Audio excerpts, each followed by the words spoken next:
session, we'll be looking at what is changing in Africa upstream. The panel will be specifically focusing on the contrasts and commonalities between the approaches of IOCs versus African NOCs, and also fold in some analysis about what independents are up to. That one will be moderated by Sean Duffy, the Associate Director of Control Risks. I invite you to join me as we invite him and his panel up on stage. Sean? Maybe he's shy. Sean?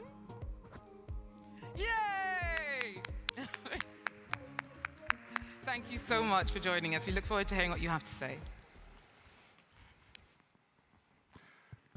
Great, thank you very much, everyone. Thank you for joining for this very interesting panel looking at the rise of local African operators in the oil and gas and energy industry. We're a very esteemed panel. I think I'm not going to be able to do you guys justice, so I'm going to go before we begin, let you guys introduce yourselves, and then we'll get started with the questions. Would you like to go first, Tawana? Good. Afternoon, everyone. My name is Tawana Wisdom Kokera. I'm a Director, Infrastructure Finance Advisory at Mazars. I always introduce myself in two parts, which is what I do from a career perspective and what I'm passionate about. I'm passionate about our continent. I'm passionate about seeing the energy crisis being resolved in our lifetime, and I'm passionate about us as a generation fulfilling the Agenda 2063, which is the socio-economic transformation of what we see as the future of our continent in the next 50 years. So, passionate, convinced, and with high belief that we can do it as a generation. Thank you. Dele. Yeah, thank you. Good afternoon, everyone, and a great opportunity to be here today. My name is Dele Kuti. I work for Standard Bank. Standard Bank is a international bank with office based headquartered in South Africa. We are an African-focused bank. We're actually the largest bank in the continent. We do have offices and presence in 20 African countries, and we have 4 offices in 4 international financial centers, which is London, New York, Dubai, and China. Those offices are actually there to continue to focus on talking to clients and people in the room that are looking to do business in Africa. We're clearly an African-focused bank. I've been an energy banker for close to 2 decades now. I've been in industry supporting various players. Quite excited to be here, to be able to talk about the rise of African operators in the continent. Quite exciting to be here today. Thank you. Right, thank you, Dele. Now, I mean, you're both from financial institutions, but I think, because we are a bit of a time crunch, if looking at the oil and gas investment environment, we're seeing a lot of the international oil companies are divesting, they're leaving, and we're seeing a very large increase in indigenous African oil companies filling that gap. What are the major challenges for these African oil companies and to go into the energy space, into the oil and gas space? What do they need to look out for? You can focus on finance, but maybe even just in general, what are the challenges for these companies? Whoever wants to go first. Okay. I think I'll go first, and before I get to answer, I think context is very important in any conversation because this is a very subjective topic that is quite sensitive and that has got multiple perspectives, that from an energy transition and from a demand perspective and the need. A good example being, as a continent, there is a gap and there is energy poverty. But at the same time, we need to fulfill the requirements from an energy transition perspective. So the question becomes, what is the priority, which to an extent becomes an ethical dilemma. Do you just give electricity or energy to people, or you embrace the just energy transition? And the big question that you have is it justice or injustice? because it has got positive and negative impact from whichever perspective you look at it, because you're transitioning essentially from darkness, because almost, I think, just above 50% of our continent has got full access to, I would say, electricity, energy, but that gap still needs to be filled, but at the same time embracing the importance of the energy transition. And you see, timing is everything. A good decision made at the wrong time can be deemed a wrong decision depending on the context. So now you see operators taking up some of the assets that are being divested, but some of the upstream assets are termed as unclean sources of energy. And with the energy transition, you see some pockets of capital that are not geared towards funding such assets, which in essence creates a problem, because the evolution of the financing world is almost reaching its full cycle, where the role that private sector was primarily playing in terms of supporting the international oil organizations is coming to an end, and now the DFIs have to come in to support the new operators on the continent that are less experienced, do not have huge balance sheets, and that are taking up these assets that are deemed to an extent not so clean. So it's an ethical dilemma that requires one to be balanced in terms of the view that you take and how you advance the narrative. But having said that, it's a mission critical,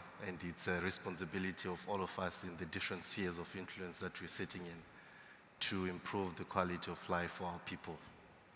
And Tona, just before Dele talks about the challenges for the national oil companies, I was wondering, so a lot of the work that we do for control risks is helping those international oil companies enter markets in Africa and around the world, giving them a bit more information about what's happening politically, where the risks are, and regulatory as well.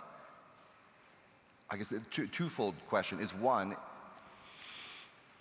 are the same regulatory issues, are they the same for the national oil companies as they were for the foreign international ones, or is there kind of a different regulatory challenges? And what do you think governments can do to help kind of incentivize national oil companies to invest more and to build up those assets?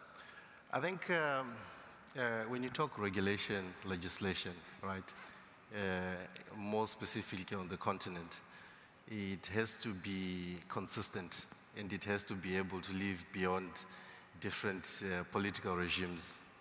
So it almost looks like regulation to an extent is designed to suit a certain political dispensation. And when you look at funding, it lives beyond different political regimes, and it's more than the terms that any presidential candidate or political party assumes when they get into power.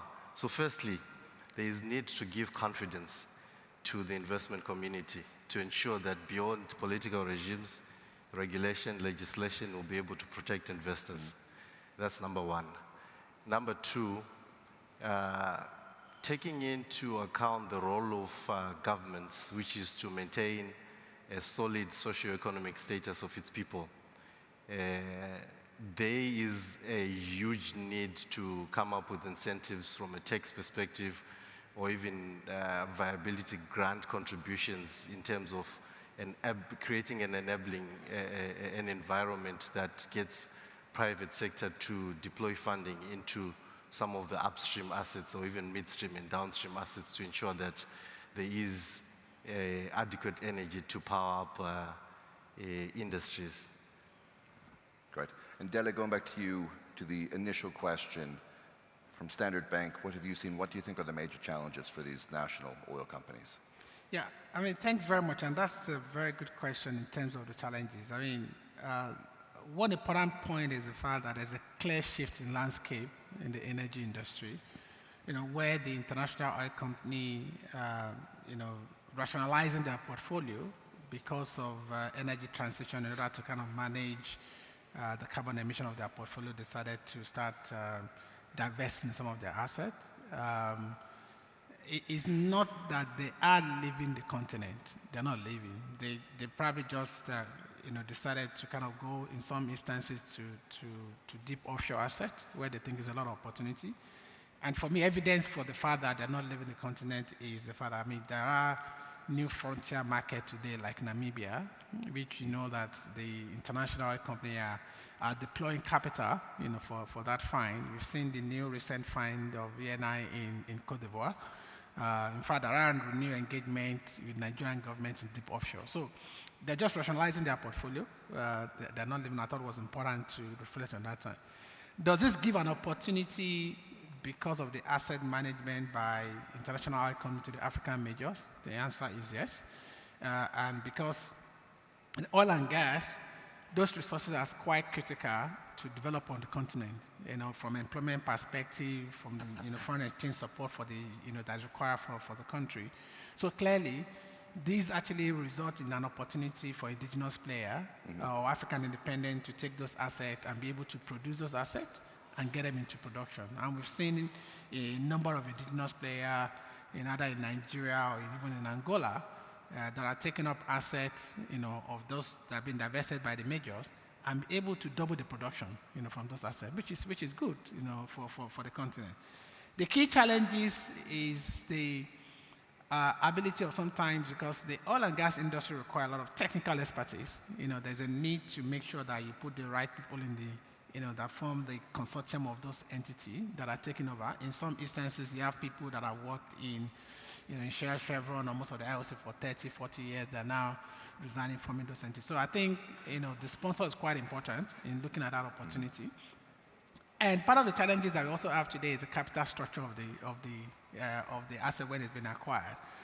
What we have seen is that a number of African independents wants to acquire all those assets with debt. You need both debt and equity to be able to do this. So there's a need to make sure there's a right equity structure to be able to do that, because the challenge is the fact that, some of those assets require some fallback position. They require some, capex that is required to be able to fund that. And in most cases, most transactions will require both debt and equity ratio that need to be made. So the issue of, capital structure is quite important. The second point for me is the fact that there's a need for, some of these independent companies to actually appraise the asset and do an in-depth due diligence, without looking into the, some of those assets involve aging infrastructure, and that the pipeline is not great or the terminal is not great. And they are not taking all that into consideration in the process of bidding for the assets. So sometimes they put so much high price in there. So by the time you start looking at the cash flow, and serious banker like us start modeling, what is exactly the debt capacity of that asset, you realize that there's actually not enough money to be able to do that. So that's another challenge. The other challenge you're facing today is the fact that it is clear that oil and gas is considered as a dirty energy. Liquidity is now becoming more challenges in order to be able to do that. So the question of environmental ESG, environmental impact assessment is quite critical in terms of appraising some of those opportunities. So there's a need to ensure that the players that are taking all those assets take that into consideration as part of the bidding process, because you're actually going to spend some money to carry out an ESG activities in some of those investments. Well, Dele, I was going to ask you about that, because I think ESG, I know for us, we always have a lot of clients coming out to us now in the past couple of years and really pushing on ESG and kind of the idea of what is ESG and what we have to look at. And I mean, I think it's kind of put together as a one thing when really it isn't and it shouldn't be. We kind of do try and break it up of kind of looking at the risk for the environmental, social, and then governance. But I'm just wondering on your experience and looking at the oil sector, especially for national oil companies, which one of those do you think is most important that a company really should look at? Should it be the E, the S, or the G? So I think for me, I would say E and S is quite important. The governance is also part of the whole structure. I mean, ESG is an environmental, social, and governance issue. There's an environmental impact. I think we all know today global warming, climate impact, the crisis that has happened even in places like, South Africa with the, crisis in Durban, with the heat wave that we've seen all over the world. So there's a need for us to recognize that the environmental impact of this heavy carbon production of oil and gas is quite important. So there's a need to look at the ways of producing this, oil and gas product in a very carbon efficient way. So environmental is quite important. You can't continue to also, spill, have spillage in various places. So the environmental is quite important. Also, the social aspect is important. One of the key elements of one of the things that we looked at in supporting organization is the fact that are there social and economic impact of that business? Is the company acquiring the asset have a program for the community? Are they building school? Are they supporting the company? Are they supporting the women in those environments? So the social aspect is also quite important. So it's not just the E only, but also the E and the S. We find as well those seem to be the two. I mean, more than the G. Yes. Those are what need to be focused on. Yes. We are running out of time, so this is the final question. So I'm keen to hear from you and your guys' research and your experience around the continent. Maybe we have budding entrepreneurs here who might want to start an oil company. Where should they go and why? What do you want to go first? All right, so I think for me, knowledge is power. Okay. Right? So you should start by acquiring knowledge, because if you just delve into a territory that you don't have depth of knowledge, it's a plan to fail. And secondly, I think research and look at the case studies of what are the critical success factors and the key success stories that one can reference to. And thirdly, be futuristic, because innovation, technology is evolving at a fast pace and faster than even the rate at which investment is taking place. So you could sink money into a technology that will not leave the next 365 days. So that would be my advice. But obviously, lastly, walk into a bank and make sure that you are supported by competent advisors that helps you put together a bankable feasibility study that can secure funding in order to advance whatever dream one has. Great. And Dele, the final word to you. No. Where do you see this happening? And if you do have any, where's Standard Bank kind of seeing the bright spots? No, Standard Bank is ready for business. We continue to support oil and gas business in a very responsible manner. The ESG aspect is quite important. We have supported divestment in Nigeria. We have supported divestment in Angola. I led some of the transactions when Shell did the initial divestment in 2014 and 2012. Where most of the oil block were acquired. So we're quite strong in terms of supporting the market. So it's important for players to kind of understand where do you have good quality assets. What are the reserve of those assets? What are the infrastructure that are there to support those assets so that they do their proper analysis and sometimes don't overprice the asset. There's a reason why the majors are leaving, so there's a need to kind of balance that from that perspective. Management and track record is quite important. I think that's the point Tona was talking about in terms of making sure that we attract the right, management that has the right track record, and also looking at the capital structure. You can't do everything with debt. There has to be some equity that needs to be on the table to be able to do that. And some instances, there's a need to make sure that you work with your advisors in terms of looking at the tenor for the transaction. The sweet spot with the challenges of energy transition today is around 5 to 7 years. By the time you start looking at appraising an asset, and you're going to get repaid over a period of 10 years or 15 years, people are wondering, is this hydrocarbon still going to be relevant in the near future? Not that it's not going to still continue to be there, but the challenge is the fact that they then want to then look at those operators. And I think importantly, the ESG aspect is quite important. We can't just say because the economic impact of this project is there, people will not look at the environmental impact of it. Apart from that, I think it's a great opportunity for entrepreneurs to step into acquiring some of those assets. It's an opportunity to be able to drive production where it's needed. And I think most importantly, we as a bank have kind of adopted gas as a transition fuel. So I think there's a need to start looking at how do you then transition from high-emitting oil into gas so that you don't flare in the gas. You want to make sure that you develop the gas and it becomes an interesting for all the players, including the government. Great, and I think if there are any budding oil entrepreneurs here, we'll all be around after the show. Unfortunately, we'll have to leave it there, but thank you very much. And thank you guys for listening. Round of applause for our presenters.